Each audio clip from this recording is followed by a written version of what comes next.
Good morning, I'm Brian Reagan. This is Tyler Kelly. And we welcome you to Mornings with Brian and Tyler. Today we're in Proverbs 22, verses 24 and 25. Tyler. Make no friendship with an angry man, and with a furious man do not go, lest you learn his ways and set a snare for your soul. All right. Oh.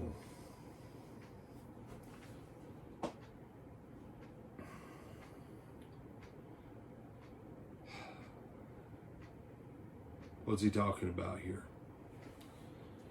Well, don't make friends with angry people. Yeah, okay.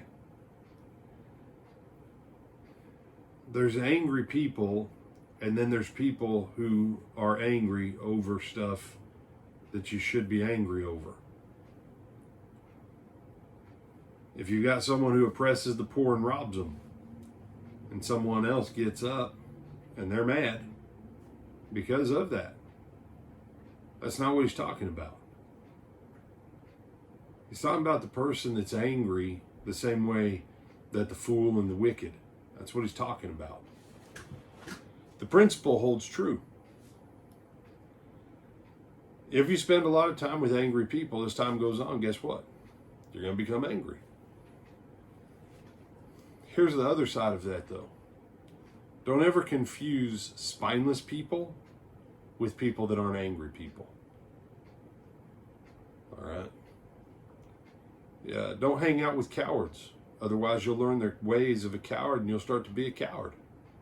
Don't hang out with liars. Otherwise, through their lying, you'll learn how to lie better and you'll become a liar.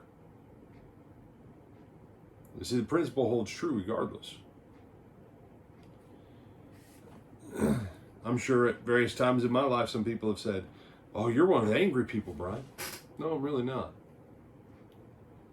Yes, once in a while I do get mad, and I don't even know why. I'm not going to pretend I don't, because that would be called lying. And I don't want to be liar, liar, pants on fire. All right, pants are expensive. You don't want to go around burning them up.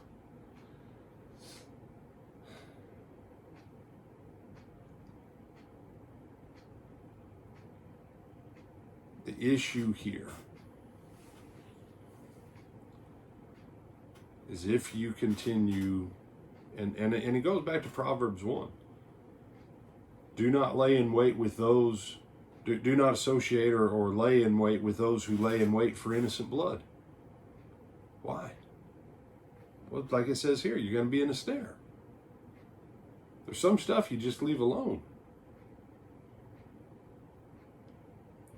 But when something is not right, and it continues to stay not right, to become angry is what would be technically classed as righteous anger. Was Jesus an angry man? I'm sure to the people that were there both times he went into the temple, flipping tables and whipping everything that you need to understand. He said, that was righteous anger. Jesus was on a holy mission. A holy rampage. Yeah, holy rampage is closer to it. A holy rage of rampage. A holy enragement. But people, oh no, Jesus is perfect. Therefore his anger is okay. And Jesus' anger was still love and sunshines and rainbows and puppies. Yeah. Jesus did that because he loved them. Well, if I asked the people who were there that day, I'm sure they had this proverb going through their head. Man, don't go near the Jesus guy. Otherwise, you'd be going in the temple flipping stuff too. So when you judge, oh wait, this is what Jesus told us. Judge with righteous judgment. Is someone angry? Yeah. Are they angry for a moment over a specific point or issue? Yes. That's not what he's talking about. Are they angry about everything all the time? And every time that you talk to them, they've got something that they're fired up about where they're about ready to pop again. Yeah. What's the problem, though, with the world in which we live, Tyler, especially like, say, in America? Everybody's angry. Yeah, everybody's angry. They stimulate anger to divide the people. Mm-hmm. That's one problem. The other problem is this. There are so many things right now that are so wrong on so many levels with so much of our nation. It is challenging to not become an angry person if you pay attention to what's going on. Some people, the only reason they're not angry people is because they live in a bubble of fantasy land. You should be upset about what our government has done in the Middle East. Not our troops. Don't ever cross that.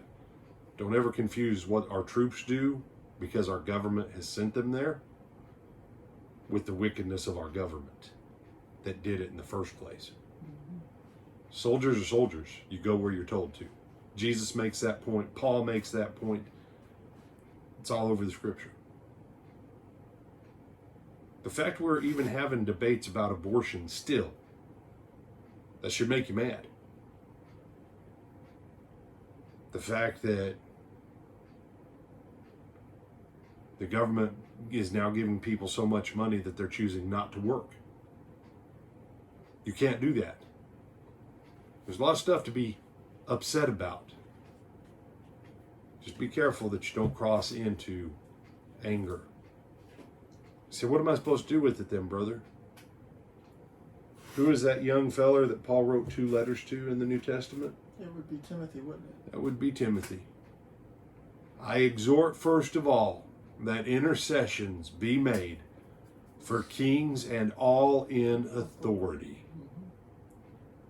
Take all that energy and channel it into praying where God has already told us to pray, and pray what he told you and I to pray for where those people are concerned.